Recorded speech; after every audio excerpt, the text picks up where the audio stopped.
മമ്മൂട്ടി ശിഷ്യനാണല്ലോ. മമ്മൂട്ടി അന്നും നാടകത്തിൽ താല്പര്യമുണ്ട്. ലോ കോളേജിൽ പോയപ്പോഴും എന്നെ അവിടെ യൂണിയൻ ഉദ്ഘാടനം ഞാൻ വിളിച്ചിട്ട് പോകും. എൻ്റെ ഒരു ശിഷ്യൻ വീട്ടിൽ നിന്ന് കഞ്ഞിയൊക്കെ ഉണ്ടാക്കി കൊണ്ടുവന്ന് ഇവിടെയുള്ള പാവകൾ കൊടുക്കും. അയാളെ എനിക്ക് ഇപ്പോഴും മറക്കുന്നില്ല. മോഹൻലാലിനെ കുറിച്ച് ഒരു ബുക്ക് ഇറക്കിയിട്ടില്ല. സ്റ്റുഡൻ്റ് അല്ല, അഭിനയം. മോഹൻലാൽ എല്ലാ ഭാഗങ്ങളും ഒരുപോലെ അഭിനയിക്കും. ഒരു ഡൈമെൻഷൻസ് ഉള്ള ഒരു അഭിനേതാവാണ്. റാഫി ഒരാൾക്കൊരു പ്രേമലേഖനം എഴുതി കൊടുത്തു ബേബിക്ക്.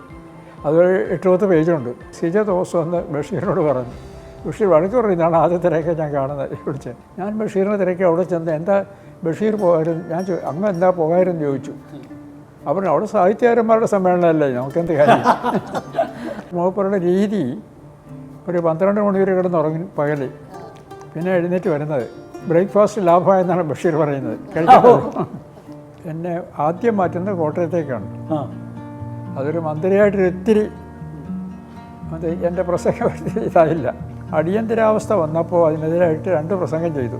അദ്ദേഹം പറഞ്ഞു പ്രസംഗിക്കരുത് ഇനി, കാരണം മാഷ് വിപ്ലവകാരിയല്ല സ്വതേ, വീട്ടിൽ ഭാര്യയും മക്കളുണ്ട്, ഇനി പോയ അപകടമാണെന്ന് പറഞ്ഞു.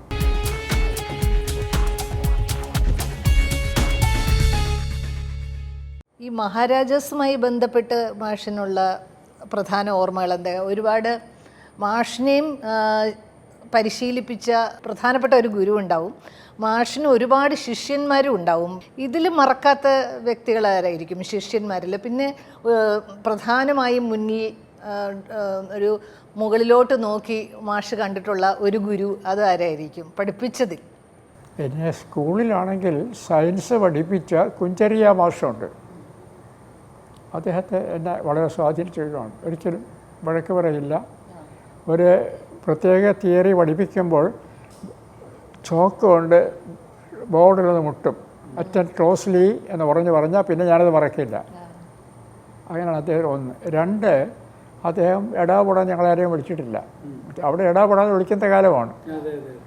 അതുകൊണ്ട് അദ്ദേഹത്തെ ഞാൻ ഓർമ്മിക്കും. അപ്പം എനിക്ക് തോന്നുന്നു അദ്ദേഹം ഒരുപാട് സ്വാധീനിച്ചിട്ടുണ്ട്. മാഷും അങ്ങനെയാണല്ലോ, കുട്ടികളെ വഴക്കൊന്നും പറയൂല, ആരെയും എടാ പോടാന്ന് വിളിക്കില്ല, അല്ലേ? അതപ്പോഴേ കിട്ടിയതായിരിക്കും. പിന്നെ ശിഷ്യന്മാരിലോ? ഒരു ഭ്രാന്താസ്പത്രിയിൽ എൻ്റെ ഒരു കൂട്ടുകാരനെ അഡ്മിറ്റ് ചെയ്തു. അയാൾ ലിസി വന്ന് പിന്നീട് മരിച്ചു. ഞാൻ ആളെ കാണാനാണ് പോയത്.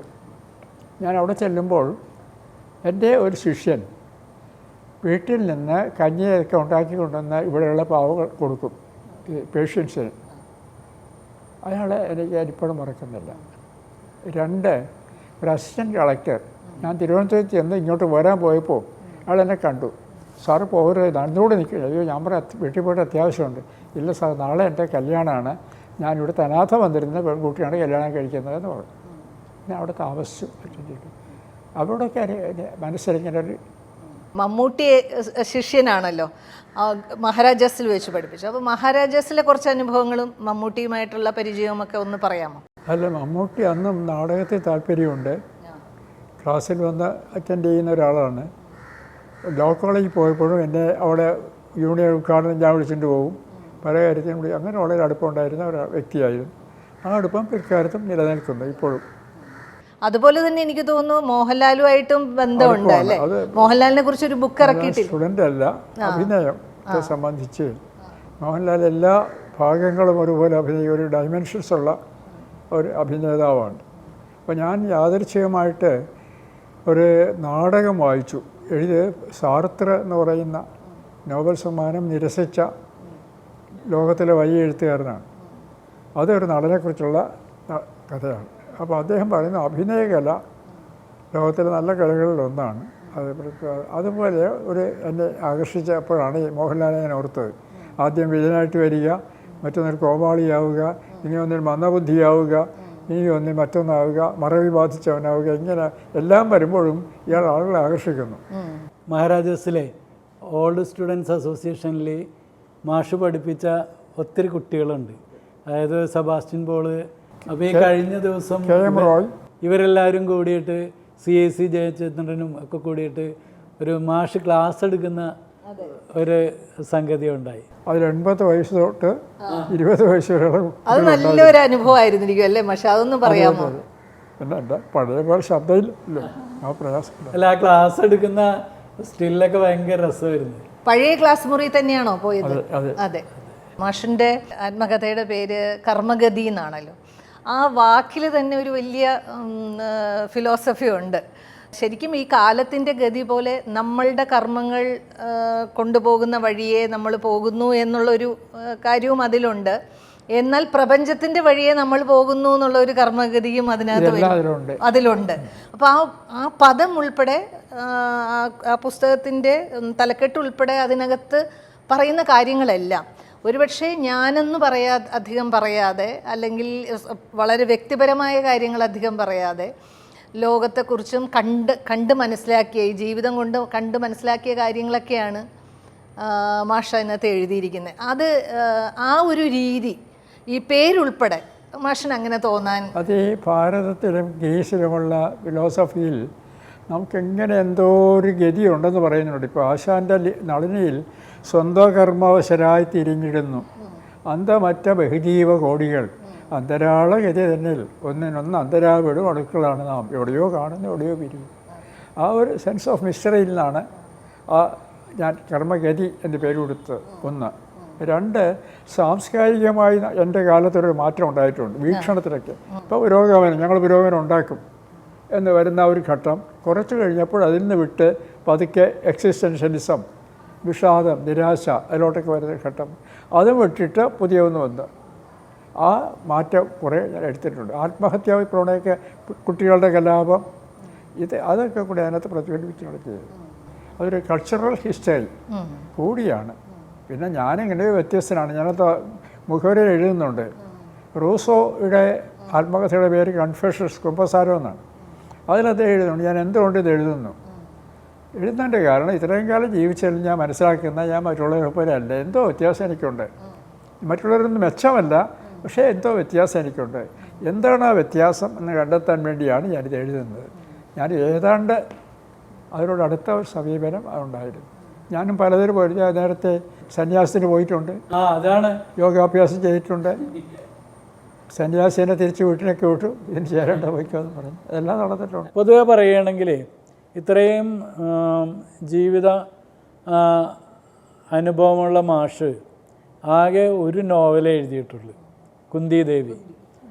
വളരെ വാസ്റ്റായിട്ട് കിടക്കുന്ന സാഹിത്യത്തെ ഒത്തിരി കയറിയിറങ്ങിയൊക്കെ പല ഏടുകളിലൂടെയും കടന്നുപോയ ഒരാളാണ്. എന്താ ഒരു നോവലിൽ ഒതുങ്ങിപ്പോയത്? അത് കുന്തി എന്ന് പറഞ്ഞൊരു ഉപന്യാസം നേരത്തെ എഴുതിയിട്ടുണ്ട്. അതെഴുതാൻ കാരണം ഭാഗവതത്തിൽ കുന്തി കൃഷ്ണനെ വിളിച്ച്, കുന്തിയുടെ ബ്രദറിൻ്റെ മകനാണ് കൃഷ്ണൻ, വിളിച്ച് പ്രാർത്ഥിക്കുന്നുണ്ട്, നീ അധികം ദുഃഖം എനിക്ക് തരൂ. ഒരു ദുഃഖോപാസന. കാരണം എൻ്റെ ദുഃഖത്തിൽ ഞാൻ നിന്നെ ഓർമ്മിക്കുന്നു, അതെന്നെ ആകർഷിക്കുന്നു. ദൈവം വരുന്ന ഈ ദുഃഖത്തെയാണ്. അത് ഒന്ന് ഇലാബറേറ്റ് ചെയ്ത് എഴുതാൻ വേണ്ടിയാണ് ഞാൻ ശ്രമിച്ചത്. അപ്പോൾ എങ്ങനെ നോക്കിയിട്ട് എഴുതാൻ സാധിക്കുന്നില്ല. 2-3-4 ഒരാഴ്ച അതിലോട്ട് മല്ലടിച്ചു. പെട്ടെന്ന് കുന്തിയുടെ ജീവിതത്തിലേക്ക് കടന്ന് കഥ പോലെ എഴുതാൻ തുടങ്ങി. എഴുതിയപ്പോൾ ശരിയായത്. അതിന് സേതു നോവലിസ്റ്റ് അവരൊക്കെ പറയുന്നത് ഈ കഥാപാത്രത്തെ മാത്രം കേന്ദ്രീകരിച്ചുകൊണ്ട് വേറെ ഒന്നിലേക്ക് തെയ്യുന്നില്ല. ഞാൻ അതിൻ്റെ മനസ്സിലേക്ക് മാത്രം ഭൂതവും എടുത്തവാൻ അങ്ങോട്ടും ഇങ്ങോട്ടും പോയിട്ടുണ്ട്. എന്തായാലും ഈ 12 വോളിയം ആയിട്ട് ഇറങ്ങാൻ പോകുന്ന സമ്പൂർണ്ണ കൃതികൾ അത് മലയാള സാഹിത്യത്തിന് ഒരു ഭയങ്കര മുതൽക്കൂട്ട് തന്നെയാണ്. ഒരു സാഹസികമായി പബ്ലിഷ് ഏറ്റെടുത്തതാണത്. അറിയില്ല. സാറ് വിരമിച്ചത് മഹാരാജാസ് വെച്ചിട്ടാണ്. അതുവരെ 4 കോളേജുകളിലൂടെയും ഗവൺമെൻറ് കോളേജ് പഠിപ്പിച്ചിട്ടുണ്ടല്ലേ ആകെ? അന്ന് എറണാകുളത്തിന് ഡിമാൻഡ് ഇല്ല വരാനേ. അങ്ങനെ ഞാൻ തുടർന്നിരുന്നു പോകുന്നതാണ്. എന്നിട്ട് അതിന് ശേഷം എന്നെ ആദ്യം മാറ്റുന്നത് കോട്ടയത്തേക്കാണ്.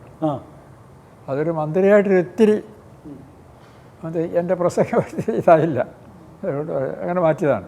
അവിടെ ഒരു കൊല്ലം വർക്ക് ചെയ്തു. എന്നിട്ട് ഞാൻ തിരിച്ച് ഇവിടുന്ന് ഒരാൾക്ക് അങ്ങോട്ട് വരണം, അയാളുടെ പരിശ്രമമാണ് തിരിച്ച് മഹാരാഷ്ട്രയിലേക്ക് തന്നെ പോകുന്നു. പിന്നെ വന്നത് അടിയന്തരാവസ്ഥ വന്നപ്പോൾ അതിനെതിരായിട്ട് 2 പ്രസംഗം ചെയ്തു. ഒന്ന് യുക്തിവാദ സമ്മേളനം ടൗൺ ഹാളിൽ വെച്ച്, മറ്റൊന്ന് ജസ്റ്റിസ് ചന്ദ്രശേഖര മേനോൻ അധ്യക്ഷനായൊരു യോഗമാണ്.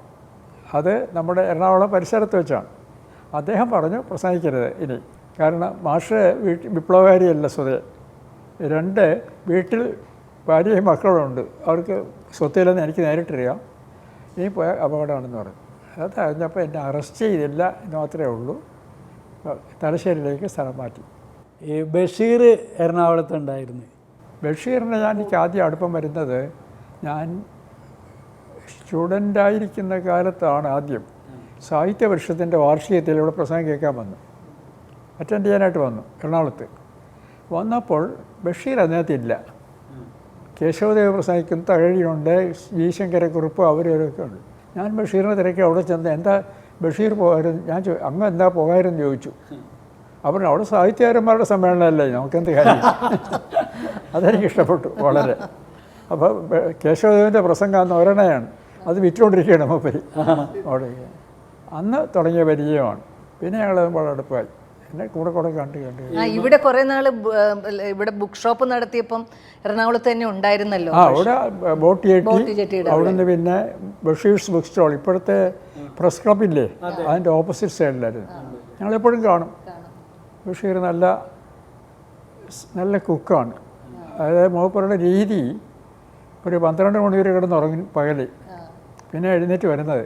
ബ്രേക്ക്ഫാസ്റ്റ് ലാഭമായെന്നാണ് ബഷീർ പറയുന്നത്. കഴിക്കുമ്പോൾ ഉച്ചയ്ക്ക് എല്ലാം കൂടി വെച്ച് വേവിച്ച് കഴിക്കും. പക്ഷേ ഒരു ദിവസം എന്നെ വിളിച്ചു വീട്ടിൽ അവിടെ വന്ന് ഉച്ച കഴിക്കാമെന്നാണ്. ഞാൻ ചെന്നപ്പോൾ ഈ ഞായറയ്ക്കൽ നല്ല ഫിഷ് വാങ്ങിച്ച് അത് മുഴുവൻ നല്ല നീറ്റായി ഡ്രസ്സ് ചെയ്ത് കറി വെച്ച്, ബ്രെഡാണ് കൂടെ ഉള്ളത്, അതും എല്ലാം കഴിച്ചു. അത് ഹിന്ദു പത്രത്തിൻ്റെ പുറത്തിനകത്തൊക്കെ എടുത്തു. എല്ലാം പൊതിഞ്ഞ് കഴിഞ്ഞ് പിന്നെ ഒട്ടും അതിൻ്റെ ഗന്ധം ബാക്കി നിൽക്കില്ല. ഒരു ദിവസം എൻ്റെ വീട്ടിൽ, ഞാൻ വീട്ടിൽ വരട്ടെ എന്ന് ചോദിച്ചു. അവർ വീട്ടിൽ വന്ന് കഴിക്കാമെന്ന് പറഞ്ഞു. അങ്ങനെ വീട്ടിൽ വന്നു. അങ്ങനെ വളരെ അടുപ്പമായിപ്പോയി. ഒരുപാട് കാര്യങ്ങൾ അടുപ്പമായി. MP പോളും മക്കളും ഞാനും തമ്മിൽ അടുപ്പമായിരുന്നു. അതുമാണ് MP പോളിൻ്റെ മക്കൾക്ക് ഇദ്ദേഹത്തെ വളരെ അടുപ്പമാണ്. റാഫി മാഷുമായിട്ട് റാഫി പിന്നെ ആ കൂട്ടത്തിൽ അവിടെ നിന്നയാളാണ്. ബഷീറിൻ്റെ അവിടെ നിന്ന് ഞാൻ ആദ്യം പരിചയപ്പെടുന്ന ഒരു ഹാസ്യരംഗമാണ്. ഈ പെൺകുട്ടികൾ വന്നിങ്ങനെ വളരെ സ്വതന്ത്രമായി പെരുമാറുമല്ലോ, അവർക്ക് സ്ത്രീ പുരുഷ വ്യത്യാസമൊന്നുമില്ല പോൾ സാറിൻ്റെ മക്കൾക്ക്. അപ്പോൾ അത് കണ്ടപ്പം റാഫി ഒരാൾക്കൊരു പ്രേമലേഖനം എഴുതി കൊടുത്തു ബേബിക്ക്. അതൊരു 8-10 പേജുണ്ട്, 2-3 ആവർത്തിച്ച്. അതാണെങ്കിൽ വീട്ടിൽ അവർക്ക് പ്രേമലേഖനം കിട്ടുന്ന ജോതുള്ളവരല്ല, ഇഷ്ടമാണ്, തമാശയായിട്ട്. പക്ഷേ ഇത് കേട്ടപ്പോൾ വലിയ കഷ്ടമായിപ്പോയി, നിലവിളിച്ചും. അപ്പോൾ വന്ന സിജ തോമസ് വന്ന് ബഷീറിനോട് പറഞ്ഞു. ബഷീർ വഴക്ക് പറഞ്ഞു, ഇതാണ് ആദ്യത്തെ രേഖ ഞാൻ കാണുന്നത് വിളിച്ച്. അങ്ങനെ പിന്നെ അടുപ്പമായിരുന്നു ബഷീറിൻ്റെ. റാഫിയെ ഞാനൊരു തമാശയായിട്ട് കണ്ടു. റാഫി അവരെ സങ്കല്പിച്ചിട്ട് അത് യഥാർത്ഥമാണെന്ന് വിശ്വസിക്കുന്ന ആളാണ്. ഉദാഹരണത്തിന് നമ്മുടെ പത്രപ്രവർത്തകരിൽ ഒരാൾ ഒരു ദിവസം റാഫിയെ തല്ലി എന്തോ പറഞ്ഞെന്ന് പറഞ്ഞ് യോഗ്യതയ്ക്ക് അടിച്ചോളിച്ചു. 2 ദിവസം കഴിഞ്ഞപ്പോൾ റാഫി എൻ്റെ അടുത്തൊന്ന് പറഞ്ഞു, ഞാൻ നിവൃത്തിയില്ലാത്തവനുള്ളത്, ഞാൻ അവനൊരു അടി കൊടുത്തെന്ന് പറഞ്ഞു. അങ്ങോട്ട് കൊടുത്തെന്നാണ് പറയുന്നത്. ഇങ്ങനെ വരും. അതുകൊണ്ട് ഇഷ്ടമായിരുന്നു റാഫിയെ ഇത്തരം കൊച്ചു. പിന്നെ ഭ്രാന്തമെന്നല്ലോ ബഷീറിന്. അപ്പോൾ റാഫി ആദ്യം പറഞ്ഞത് അത് എനിക്കാണ് അതിനു മുമ്പേ വന്നിട്ടുണ്ടെന്നാണ്. പക്ഷേ സാഹിത്യകാരനാണെങ്കിൽ ഭ്രാന്ത് വേണമല്ലോ. അങ്ങനെ ഒരു തമാശയുള്ള കഥാപാത്രമാണ്. പിന്നെ എല്ലാ എഴുത്തിൻ്റെ അസുഖമുണ്ടെന്നാണല്ലോ അന്നൊക്കെ പറഞ്ഞുകൊണ്ടിരുന്നത്. എഴുത്തിൻ്റെ അസുഖം. നല്ലൊരു കൂട്ടായ്മ ഉണ്ടായിരുന്നല്ലോ ഈ പണ്ട് സീലോഡ് എന്ന് പറഞ്ഞ ഹോട്ടലിന് മുമ്പിൽ. അന്ന് മറൈൻ ഡ്രൈവ് ഇല്ല, പാരപ്പറ്റായിരുന്നു. അവിടെ നിങ്ങൾ കൂടുമായിരുന്നു. ബാലകൃഷ്ണൻ അവിടെ നിന്ന് വരും. അതേക്കുറിച്ച് ധാരാളം കേട്ടിട്ടുണ്ട്. അങ്ങനെ എല്ലാവരും കൂടെ കൂടുന്നതിനെ കുറിച്ച് എഴുതിയിട്ടുണ്ട്. ഇവിടെയാണ് സീലോഡ് ഹോട്ടലിൽ ഞങ്ങളുടെ ഒരു. ഞാൻ അതൊക്കെ വായിക്കുമ്പം ഓർത്തിട്ടുണ്ട് മാഷെ, എഴുത്തുകാരികൾ അന്നും ഉണ്ടായിരുന്നു, അവർക്കൊന്നും ഇത്തരം സ്ഥലങ്ങൾ ഉപയോഗിക്കാൻ പറ്റിയിട്ടില്ലല്ലോ എന്ന്. ഇന്ന് മാറിയെങ്കിലും ഒരുപാട് കാലം. സരസ്വതി അമ്മ പറയുന്നത്, സരസ്വതി അമ്മയെ കാണുന്ന കോട്ടയത്ത് വെച്ചാണ്. സാഹിത്യ പരിഷത്ത് ഞാൻ പ്രസംഗിക്കാൻ ചെന്നപ്പോൾ സിജ തോമസ് വിളിച്ച് പറഞ്ഞു, ഈ സാധനത്തെ അറിയുമെന്ന് ചോദിച്ചു. എന്നോട് ചോദിച്ചത്. ഞാനിങ്ങനെ നോക്കിയിരുന്നത് ഇതാണ് K. സരസ്വതി അമ്മ എന്ന് പറഞ്ഞു. അത് ഞാൻ വളരെ ഉന്നതമായി പെരുമാറി. ഭയങ്കര വിപ്ലവ എഴുത്തായിരുന്നല്ലോ. അതുകൊണ്ടാണല്ലോ രമണന് പകരം രമണി എഴുതിയല്ലോ. അറിയാം. പ്രസംഗം കേട്ടിട്ട് പോയിട്ട് എഴുതി. കണ്ടപ്പോൾ പഞ്ചഭാവാണെന്ന് തോന്നി, പ്രസംഗം കേട്ടപ്പോൾ അതല്ലാതെ മനസ്സിലായെന്ന് പറഞ്ഞു. ഒരു കത്തയച്ചിട്ടുണ്ട്. ലളിതാംബിക അന്തർജനമായിട്ട് എങ്ങനെ പരിചയം ഉണ്ടായിരുന്നു? ഞങ്ങൾ നേരിട്ട് പരിചയമാകുന്ന സാഹിത്യ അക്കാദമി പ്രസിഡൻ്റായിരിക്കുമ്പോൾ പിന്നെ ഷഷ്ടിപൂർത്തിക്കാൻ വന്നിട്ടുണ്ട്. അന്ന് VKN വന്ന് ഇത്തിരി ബഹളമൊക്കെ ഉണ്ടാക്കുമ്പോൾ ഞാനും അക്കൂട്ടത്തിലുണ്ടായിരുന്നു.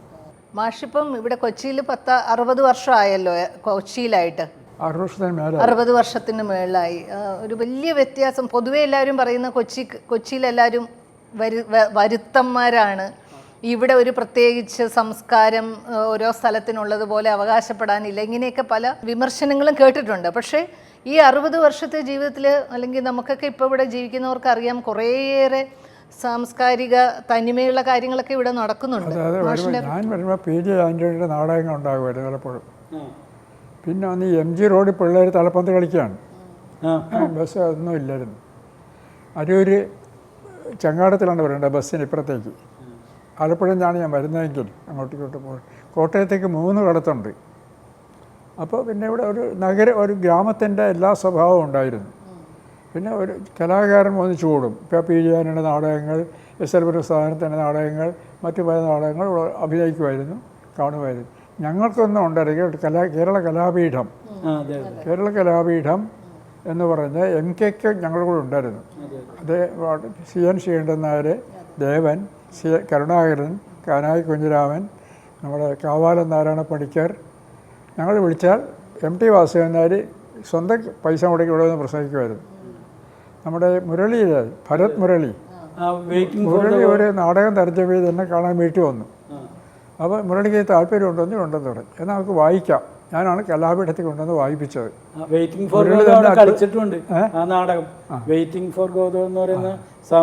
മുരളി പിന്നെ സിനിമയിലേക്ക് പോയി വളരെ പ്രശസ്തനായി. നമ്മുടെ വേറെ ഗോപി, മരിച്ചുപോയ ഗോപിയൊക്കെ എൻ്റെ വീട്ടിൽ വരുന്നവരായിരുന്നു എപ്പോഴും. ഗോപി, ചെടുപൊടി വേണു, അയ്യപ്പ പണിക്കർ, ജയശങ്കരപ്പിള്ള, അവരൊക്കെ എപ്പോഴും വീട്ടിൽ വന്ന് ഞങ്ങളുടെ ചർച്ച ചെയ്യുന്നൊരു കാലം ഉണ്ടായിരുന്നു. ചവറാച്ചനെ കുറിച്ചും ഒരു പുസ്തകം എഴുതിയിട്ടുണ്ടല്ലോ.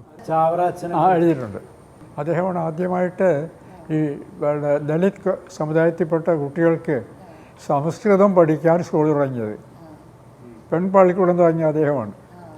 അപ്പോൾ പെൺകുട്ടികൾ പുറത്ത് വരും, പരസ്പരം പഠനം, ബോർഡിംഗ് ലൈഫ്, അവർക്ക് അങ്ങനെയൊക്കെ അവരുടെ ഒരു വലിയ പേഴ്സണാലിറ്റിക്ക് ഉണ്ടാകുന്നൊരു വികാസമാണ്. അങ്ങനെ പലത് ആവശ്യമില്ല. എപ്പോഴും പതിതരുടെ ബന്ധുവാണ്. മാഷെ, ചോദിക്കാൻ ഒരു ചോദ്യം അതിനിടയിൽ വിട്ടുപോയായിരുന്നു. ചങ്ങമ്പുഴയുടെ നക്ഷത്രങ്ങളുടെ സ്നേഹഭാജനം തമ്മിലുള്ള ബന്ധം. ഞാൻ ചങ്ങമ്പുഴ അദ്ദേഹത്തെ കണ്ടിട്ടില്ല എന്നതാണ് ആദ്യം മനസ്സിലാക്കേണ്ടത്. അദ്ദേഹം ഞാൻ കോളേജിൽ പഠിക്കുമ്പോഴാണ് ഒരു കവിത, മാതൃഭൂമിയിലാണെന്നാണ് എൻ്റെ ഓർമ്മ, വായിച്ചു. അതെന്നെ വളരെ സ്പർശിച്ചു, ആസ്വദിച്ചു എന്നർത്ഥം. അപ്പോൾ ഞാൻ അദ്ദേഹത്തിൻ്റെ കത്തെഴുതി, ആ കവിതയുടെ മെച്ചം ഇന്നതാണ് എന്നും പറഞ്ഞു. മടക്ക തപാലിന് അദ്ദേഹത്തിൻ്റെ കത്തെനിക്ക് കിട്ടി. ഞാൻ വിമർശകന്മാരെ വകവയ്ക്കാത്തതാണ് അദ്ദേഹത്തിൻ്റെ കത്ത്. പലപ്പോഴും ഒരു എതിര് പറഞ്ഞാൽ ഞാൻ പുച്ഛതയോട് തള്ളുന്നത്. പക്ഷെ നിങ്ങളുടെ കത്തിൽ ഒരു ആസ്വാദകൻ്റെ വളരെ ആത്മാർത്ഥമായ ഹൃദയത്തുടിപ്പുകൾ കാണാൻ സാധിച്ചു.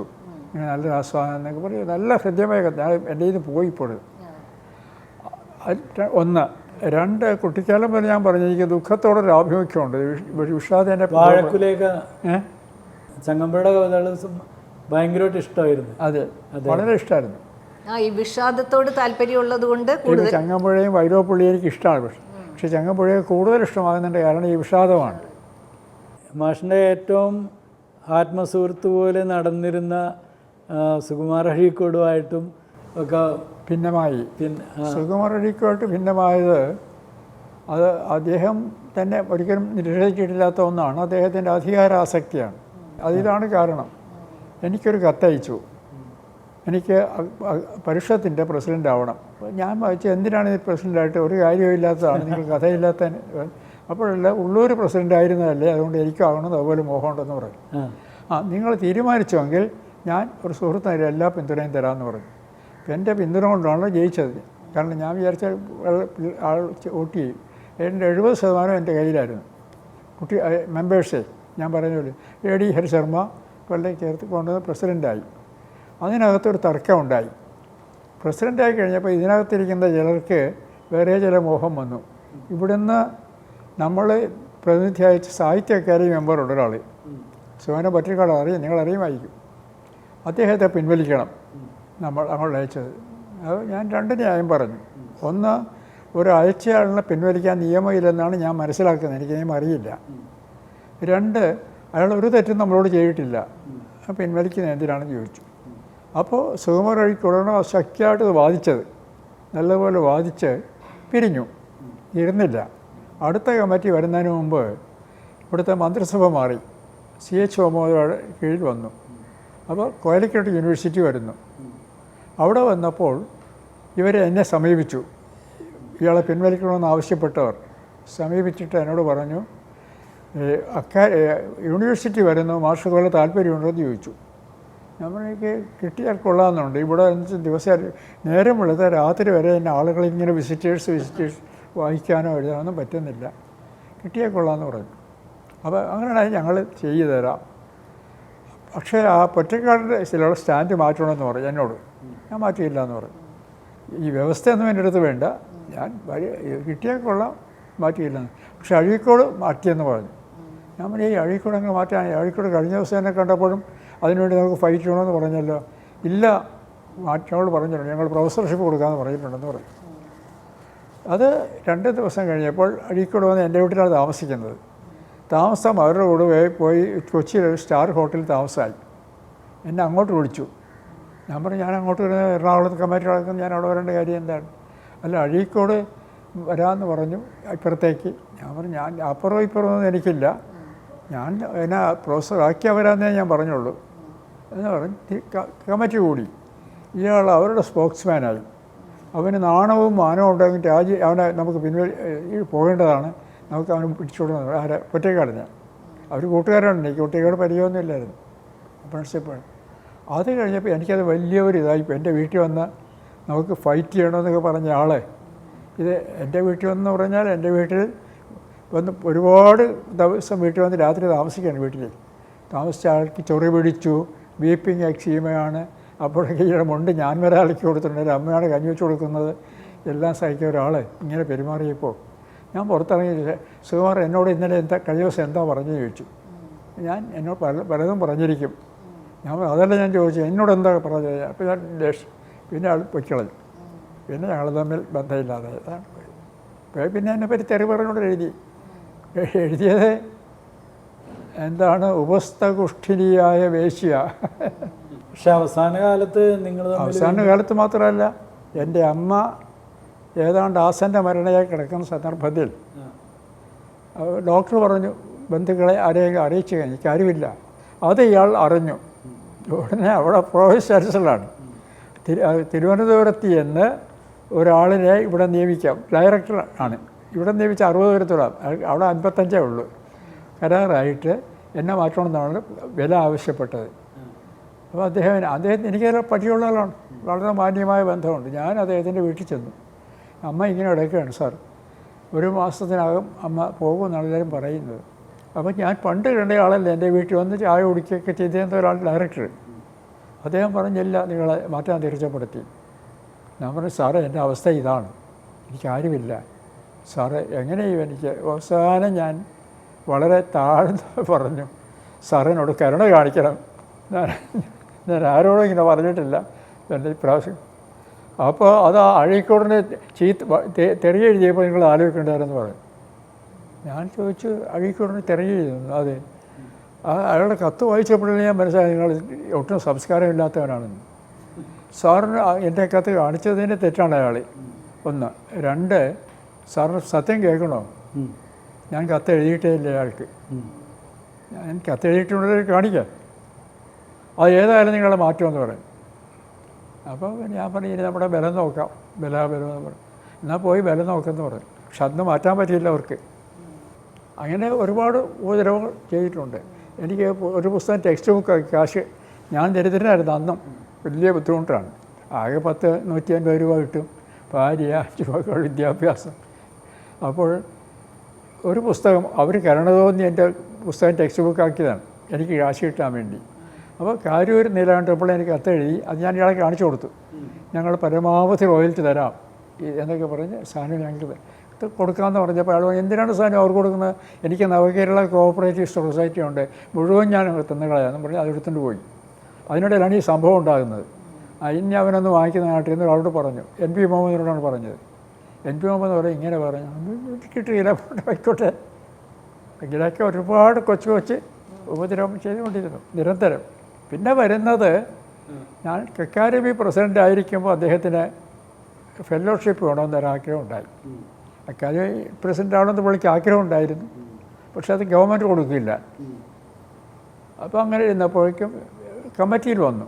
ഞാൻ പറഞ്ഞു നമുക്കൊരു പാനൽ ഉണ്ടാക്കാം, ഗുപ്തൻ നായർ സാറ് 3 പേരുടെ പേര് നമുക്ക് എടുക്കാതിരുന്ന ഒരാളെ.